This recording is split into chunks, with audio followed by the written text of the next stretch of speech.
মাহমুদুল্লাহ রিয়াদ, আপনি আসলে কি করলেন? আপনি যা করলেন তাতে আসলে 16 বা 17 কোটি, যাই হোক বাংলাদেশের জনসংখ্যা, সবার হৃদয়টা ভেঙে গেল। বাংলাদেশের একটা সেমিতে যাওয়ার সম্ভাবনা ছিল, সেই সম্ভাবনাও শেষ হয়ে গেল। আসলে রিয়াদ কেন খেললেন, কি কারণে আমার ইনিংস খেললেন? যখন 19 বলে 43 রান দরকার, তখন রিয়াদ 5টা ডট বল খেলেন এবং তার মধ্যে 4-6 মারার কোনো রকম ইন্টেন্টই ছিল না। রিয়াদ কোনো রকম চেষ্টাই করেননি, অর্থাৎ রিয়াদ আগে থেকে হয়তো ধরে নিয়েছিলেন এই ম্যাচ বাংলাদেশ 19 বলে 43 রান করতে পারবে না, বাংলাদেশ এই ম্যাচ ওই 12.1 ওভারের মধ্যে জিততে পারবে না। অর্থাৎ তার মধ্যে আগে থেকে একটা নেগেটিভ মাইন্ডসেট ছিল এবং যে নেগেটিভ মাইন্ডসেট আসলে পুরো বাংলাদেশের স্বপ্নটা শেষ করে দিয়েছে। এবং আলটিমেটলি বাংলাদেশ টিম যদি ম্যাচ বাংলাদেশ টিম এই ম্যাচ জয় পরাজয় আসলে কোনো রকম মেটার করে না বাংলাদেশের দর্শকদের কাছে।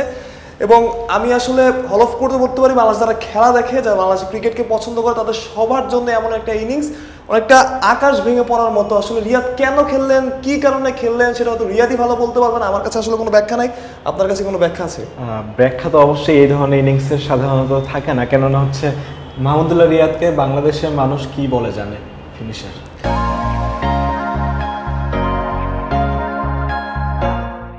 বাংলাদেশের মানুষ অ্যাকচুয়ালি মাহমুদুল্লাহ রিয়াদকে জানে একজন ফিনিশার হিসেবে, যিনি হচ্ছে খুব ক্রাইসিস মোমেন্টে দলকে জেতাবে। আজকে ওইরকমই একটা মোমেন্ট, 19 বলে 43 রান লাগে, খুব বেশি কিন্তু না। কিন্তু আমি আরেকটা প্রশ্ন যদি আপনাকে করি, সাউথ আফ্রিকার সাথে একটা সুযোগ ছিল বাংলাদেশের, মাহমুদুল্লাহ রিয়াদের সামনে সুযোগ ছিল, মাহমুদুল্লাহ রিয়াদ ফুল টস বলে 6 মারতে পারেননি। এবং আজকে একটা সুযোগ ছিল হিরো হওয়ার, হিরো না হওয়া, ভাই আপনি ম্যাচটা জিতান, আপনি একটু ট্রাই করেন, চেষ্টা করেন। এক্সপেরিয়েন্স এবং সবকিছু মিলে তার অবশ্যই এই জায়গায় একটা খুব ভালো একটা রোল প্লে করার খুব বেশি প্রয়োজন ছিল। আমার সবচেয়ে অবাক লাগছে কি ওই নূর আহমেদের ওই ওভারটা, 10 নম্বর ওভারটা, উনি 5টা বল ডট করলেন। একটা ব্যাপারটা হয় কি যে আপনি যে মারার চেষ্টা করে আউট হয়ে যান, ঋষাদ আউট হয়েছেন, সৌম্য সরকার প্রথম থেকে তার ইন্টেন্ট ভালো ছিল, তাহিদ হৃদয় আউট হয়েছেন, কাউকে নিয়ে কিন্তু প্রশ্ন তোলেনি। বাংলাদেশ এই দল ম্যাচ জেতার জন্য, বাংলাদেশ দর্শক চায়নি যে বাংলাদেশ এই ম্যাচ 18 নম্বর 19 নম্বর বা 20 নম্বর ওভারে জিতুক।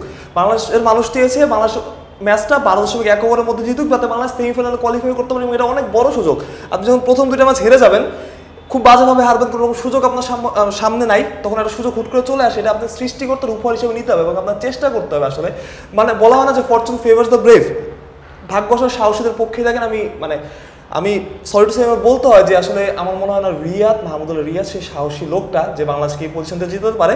আমি যদি কয়েকটা উদাহরণ দিই, 2016 বিশ্বকাপ শেষ এই বিশ্বকাপে সাউথ আফ্রিকার সাথে ম্যাচ এবং আজকে মাহমুদুল্লাহ রিয়াদ যে 3টা ম্যাচে সুযোগ পেয়েছিলেন চেষ্টা করার, আগের 2টা ম্যাচে তো চেষ্টা করেছে, এই ম্যাচে সেই চেষ্টাটাও করেননি। আসলে এটা না অনেক বড় একটা অর্জন হইতে পারতো বাংলাদেশের জন্য, অনেক বড় একটা অর্জন। আপনি সেমিফাইনালে পাবেন না, তাই না? আর আপনার সামনে একদম খুব রাস্তা একদম ক্লিয়ার, আপনার 12.1 ওভারে কত রান করতে হবে? 116 রান। আপনি জান প্রাণ দিয়ে চেষ্টা করেন, আপনি হচ্ছে 50 রানে অল আউট হন, কেউ কিছু বলবে না। আপনার তো ওই ইন্টেন্টটা থাকাটা জরুরি, যেটা হচ্ছে লিটন শুরু থেকে দেখিয়েছে। কিন্তু লিটন শেষে গিয়ে হয়তো অন্যদের সাপোর্টটা না পাওয়ার কারণে একটা ফর্মহীন একটা ছেলে যে ব্যাটা রান করতে পারতেছে না, সে প্রথম থেকে চেষ্টা করছে, ইনিংসের প্রথম বল থেকে সে হিট করার চেষ্টা করছে বাংলাদেশ 12.1 ওভারে জিতে। শুধু লিটন না, নাজমুল হোসেন শান্ত তিনি রান করতে পারেন নাই, সাকিব আল হাসানের কথা বলেন, তাহিদ হৃদয়ের কথা বলেন, সৌম্য সরকারের কথা বলেন, এমনকি ঋষাদ হোসেন যখন 7 বলে 36 বা 37 রান লাগতো, সে প্রথম বলে সে হিট করছে। ঋষাদের মতো ছেলে যার সামনে পুরো ক্যারিয়ার পড়ে আছে, সে যখন হিট করতে পারে, সে যখন মারার চেষ্টা করতে পারে, যে ইন্টেন্ট নিয়ে খেলতে পারে, সেই ইন্টেন্ট নিয়ে মাহমুদুল্লাহ রিয়াদটা খেলতে পারেন না। আমার আসলে আর কিছু বলার নেই। আমার জাস্ট একটা জিনিস আপনাকে বলার আছে, আপনার কাছে এই প্রশ্নটা করব যে আপনি যদি দলের ক্যাপ্টেন হতেন অথবা আপনি নীতি নির্ধারকদের ওই জায়গাটাতে থাকতেন, আপনি কি এরকম একটা সময় ঋষাদকে না পাঠায় রিয়াদকে পাঠাইতেন? এখানে অনেক কিছু আসলে অনেক অনেক কারণ থাকতে পারে রিয়াদকে পাঠানো।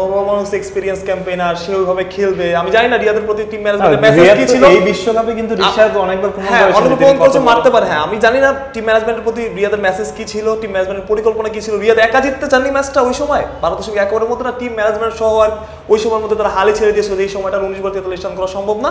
এর থেকে বরং আমরা একটা স্লো ভাবে খেলি এবং ওই 20 ওভারের মধ্যে ম্যাচটা জিতে বাসায় ফিরে একটা জয় নিয়ে, সান্ত্বনার জয় নিয়ে। আমি জানি না কি ছিল, তবে ঋষাদকে হয়তো নামানোই যেত। আমি আপনি বা অন্য কেউ থাকলে হয়তো ঋষাদের কথাই বলতে, কারণ ইন্ডিয়া ম্যাচে ঋষাদ যেভাবে খেলেছে, স্পিনের বিপক্ষে ঋষাদের যে স্ট্রং জায়গাটা সেটা আমরা সবাই জানি। স্পিনের বিপক্ষে ঋষাদ খুব ভালো খেলতে পারেন।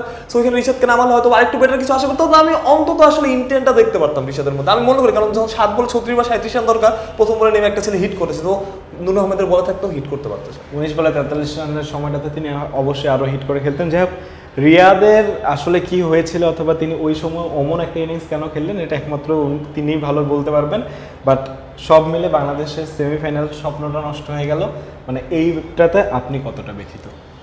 না ব্যথিতর কিছু নাই, আসলে আমি কালকের আগে আমি ভাবছিলাম যে বাংলাদেশ হয়তো সেমিফাইনাল খেলতে পারবে না। এখন আমার তো ইকুয়েশন অস্ট্রেলিয়াকে আফগানিস্তান হারাই দিবে, তারপরে ইন্ডিয়ার কাছে অস্ট্রেলিয়া হারবে, তারপরে বাংলাদেশ আবার আফগানিস্তানকে হারাবে, এত ইকুয়েশন আসলে আমি মানে কালকে পর্যন্ত আমি ভাবছি যে না এটা কোনোভাবে সম্ভব না। যখন আজকে শুরুটা হলো, লিটন দাস যখন শুরুটা করলেন, লিটন আর তামিম খেলতে পারলেন না, পরে সৌম্য সরকার বা যারা ছিলেন নাজমুল হোসেন শান্ত, তখন মনে হচ্ছিল আসলে সম্ভব। যখন 10 করে রান লাগে, প্রায় 10-12 করে রান লাগে 5 ওভারে, 6 ওভারের মধ্যে মানে 69 বা 70 রান লাগতো, তখনও মনে হচ্ছে এটা সম্ভব যদি বাংলাদেশ প্রপার ইন্টেন্ট নিয়ে খেলে, কিন্তু বাংলাদেশ সেটা খেলে নাই। সো ধন্যবাদ মাহমুদুল্লাহ রিয়াদ, ধন্যবাদ বাংলাদেশ ক্রিকেট দল আরও একবার স্বপ্ন ভঙ্গের জন্য এবং বাংলাদেশ ক্রিকেটকে আরও একটা দুঃসহনীয় দিন উপহার দেওয়ার জন্য।